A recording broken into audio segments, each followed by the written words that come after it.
And so she realizes this and she gets worried. How can I feed Ismail alayhi salam? And then she goes to the nearest hill on the right. She climbs up the hill and she looks around. And then she's panting. So she goes down the hill, she runs and she tucks in her robe and she runs to the other hill.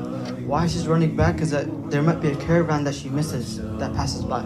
She does that same movement 7 times. And this is what we see that right now in one of the rites of the Hajj, one of the actions that we do with the sa'i is running or the light jogging between Safa and Marwa. We do this action in commemoration for Hajj alayhi salam. And then she hears a voice that when she reaches and she comes down, she hears a voice and it calls out to her. And she stops moving. And then she thinks to herself, is what I'm hearing right? And then she hears the voice again and she talks to the voice that she's hearing, that you have made me listen to you. Is there anything that you can help me with?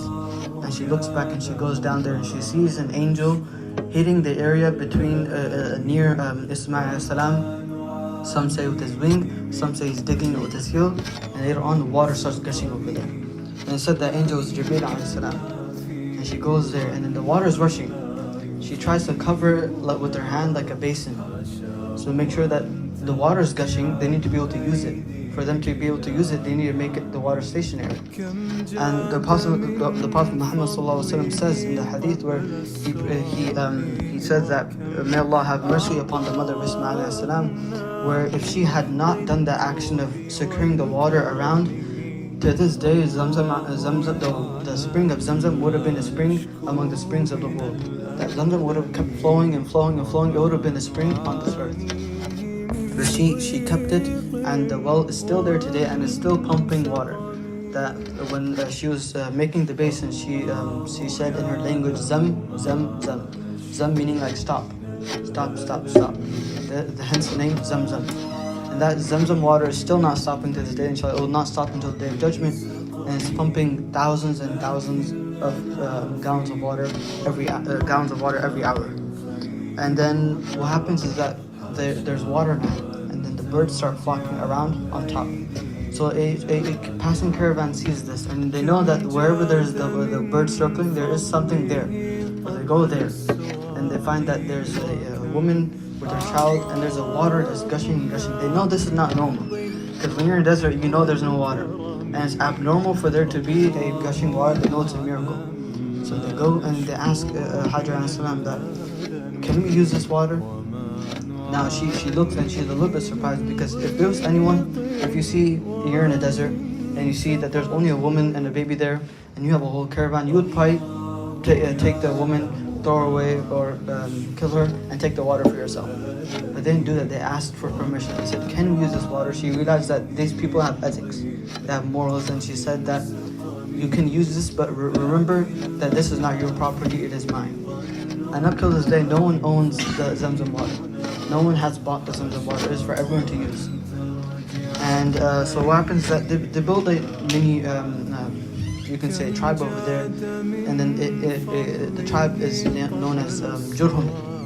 And we know that a little bit later when you learn about the seerah, that Jurhum and Khuza'a were one of the 2 tribes of the founding tribes of Mecca.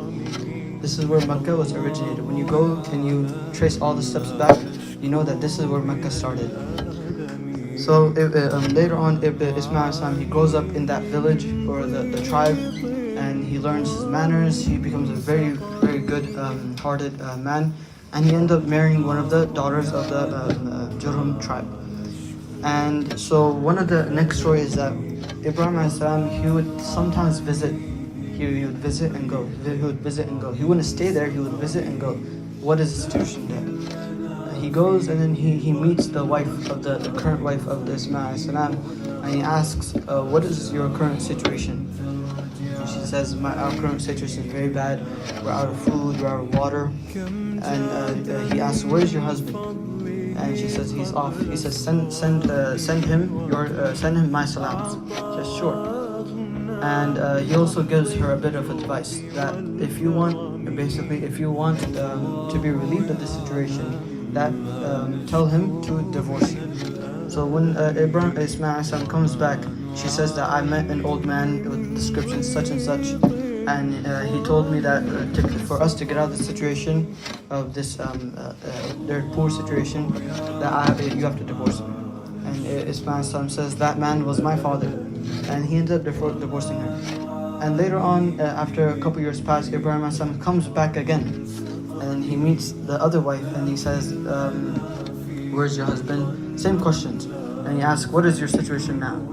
And then it says that we're living a prosperous life. And then he tells her to convey my salam to Ismail salam, and he says, keep firm on your situation now. Keep firm on whatever you're doing now. Keep it firm, and you'll continue to prosper. And Ibrahim salam, his wife relays this information to him, and he becomes happy. Then later on, Ibrahim salam, he comes back, and then he meets Ismail salam, and he takes him, and he tells him that he tells him, pack your stuff, we have to go. That Ismail, Allah has given me an order. And then Ismail replies, do whatever Allah has ordered you to do. And then Ibrahim tells him, will you help me? He says, yes, I will help you.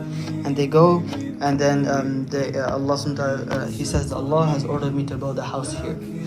And so they start building, and they make a foundation of the house. They're almost done. And during this whole process where they're building stone by stone, they want everything to be leveled. So what Ibrahim does, according to one narration, is that he gets a stone that's like a little bit higher in stature, and he uses that to check the situation of the building, to make sure this brick is not too high, that it's a little bit situated a little bit further away so that he can get a view. And what happens is that Allah subhanahu wa ta'ala makes that stone soft for a little bit, and his footprint gets embedded in the rock. And what is that place known as today? Is known as Maqam Ibrahim. That in the Quran, Allah subhanahu wa ta'ala ordered us, وَاتَّخِذُوا مِن مَقَامِ إِبْرَاهِيمَ مُصَلَّى, that you go to that place, his maqam, and you offer salah there. So Ibrahim salam, he does that, and they're almost done building the Kaaba, and they're missing one stone, the corner piece. And he tells Ismail salam, go find a rock suitable to fit in this place. So he goes and he looks and he looks and he looks. He doesn't find anything, and he comes back, and he sees Ibrahim with a stone in his hand, and that stone fits perfectly. And that stone is known as Hajj al-Aswad, the black stone. And I said that at that time the stone was white. It was pure white as milk. But because of the sins of the people, gradually it became known as it became black, and hence the name of the black stone. And so it gets built, and throughout the whole time, throughout building the whole thing, Ibrahim and Ismail they're always praying that رَبَّنَا تَقَبَّلْ مِنَّا إِنَّكَ أَنْتَ السَّمِيعُ الْعَلِيمُ, Allah accept us from us, accept us from us, accept us from us. Then the Kaaba gets built. Allah subhanahu wa ta'ala accepts us, and he tells Ibrahim call the people to worship here. And he says, we're in a desert, and if I call, not many people were here. And Allah subhanahu wa ta'ala orders him, just call, I will make the call be heard around the world. And so he calls, and subhanAllah, later on, people from all around the world came. That call was heard all around the world, and people came from different nations, and they started performing the worship over there. Then later on, Ibrahim salam, he gets the order that he sees in a dream that he was to sacrifice Ismail salam. This story is narrated in Surah Safat, where Ibrahim salam, he meets Ismail salam, and he tells him, I've seen in a dream that I was to sacrifice you. And he asks, what is your opinion? What is your feedback? Ismail salam, imagine this as a son, that your dad says, hey, I was ordered to sacrifice you. Without thinking, without any delay, Ismail said, do whatever Allah subhanahu wa ta'ala told you to do. Inshallah, you will find me among the sabirin. So tajiduni inshallah the sabirin, that inshallah you will find me among the patient. And Ibrahim salam, he gets teary because of course it's his son. And subhanAllah, this is one trial that we see that no other prophet was given, that to sacrifice your own son. This son is his only son at that time, and they got the son after 86 years, that to say 86 years, that he was to sacrifice him to. So then he takes Ismail Islam to Mount Arafah, and throughout the way where they're going, Shaitan appears 3 times. That he tries to misguide Ibrahim Islam. He tells him, hey, okay, I admit that this is Allah, but what are you doing? This is your only son. How are you going to sacrifice him? So Ibrahim Islam picks up a stone, he throws it at him. 3 times this happens, and we see that this is also one of the things that we do in Hajj. This is one of the rites that we do in Hajj, where we throw the stoning at the Jamarat. We throw the stones at the pillars. This is where it comes from. So they reach Mount Arafah, and Ismail Islam tells his father that tie my hands and blindfold me, so you will not be able to see my face. Then you will feel pity, you will feel hesitant to see my face, and then slaughter me. He tells him, blindfold me and turn my face away. So Ibrahim Islam, he gets his sharp knife and he gets ready to slaughter his son, and the knife becomes dull. And then he sees that there is a ram over there, and that ram, it is from Jannah. Allah subhanahu wa ta'ala says that you have fulfilled my test. Sacrifice that ram or sheep. Sacrifice that instead of your son. You have passed this trial, and you will get whatever you want. Whatever du'as you make, it will be accepted from this. And Ibrahim Islam, he's a little bit scared that when he sees the ram, he gets scared. Did Allah subhanahu wa ta'ala get angry at me? Why is he? Was I hesitant? Was I hesitant too much? But Allah subhanahu wa ta'ala says, no, you weren't. You have passed. I'm pleased. So now he goes and he slaughters the ram instead. This is where the story of the Hajj and the Nabiha, this is where it comes from. That we see that the Hajj that we have to do when we are able to do it, when we are financially capable, that we have to do this Hajj. If we don't do this Hajj, according to the hadith of the Prophet that there are 5 pillars, and one of them is the performing of Hajj. If we do not do it, then that one pillar is unbuilt. So that we see that this action that we're doing, it comes from the actions of Ibrahim a.s. That Allah has valued Ibrahim a.s. so much that He even sends peace. He says in Surah Safat, Salamun ala Ibrahim, kadhalika najzi al-muhsineen. That Ibrahim a.s. he was also given the nickname Khalilullah, that he's a friend of Allah. So we see that throughout when we are, inshallah, Allah will allow us all to make the Hajj, that we see when we make these actions, when we do the sa'i, when we do the stoning of Jamrat, we need to think back on how this came from. That throughout this test that Allah has given to Ibrahim a.s., he never wavered, his faith never wavered. That he did whatever Allah has commanded him to do. No matter if it was big or small, no matter if it was building a house or was it slaughtering his son. He did it, he put everything else second, he put Allah first. And the Hajj is also coming close. We entered the first 10 days of Dhul Hijjah. I think it starts from today. And these 10 days are very blessed. The Prophet Muhammad says that there are no righteous deeds that are done better than those done in the first 10 days of Dhul Hijjah. And some say that, some may question that, are these better than the days of Ramadan, the last 10 days of Ramadan?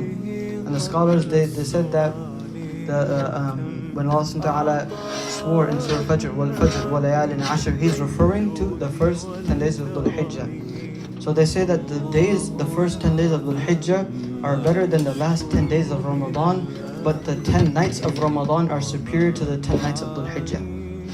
That's how they balanced this out.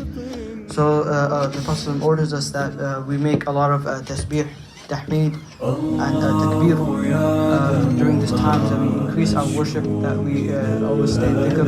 We also fast if we can. We fast majority of these days. The day of Arafah is also among these days. I believe it is on the date of June 15. The Prophet says that when we fast on the day of Arafah, that his sins that year and the previous year are erased. Again, these deeds are erased. They say that these are minor sins, and the major sins are the ones that you have to make tawbah for. But Allahu A'lam, Allah, through His mercy, He might even forgive forgive our major sins also. So we are try to fast on the day of Arafah. Eid is the day commencing it. And may Allah allow us to implement these stories of lessons we learn from these stories of our life. Allah allow us to, all of us to make Hajj. Those who are in Hajj, who are making Hajj or not, Allah accept their Hajj. Allow them to keep on reoccurring this. We learn from the hadith that the Muslim says that the one who makes Hajj or Umrah constantly throughout his life, that his sins fall off like an ore in the furnace. When you put the ore in the furnace, the ingredients fall off. That we constantly make Hajj and Umrah. And Allah subhanahu wa ta'ala accept those people and accept us to go there. سبحان ربك رب العزة عما يصفون وسلام على المرسلين والحمد لله رب العالمين. سبحانك اللهم جاد من فضله قبل السؤال وكم أعطى وأغنى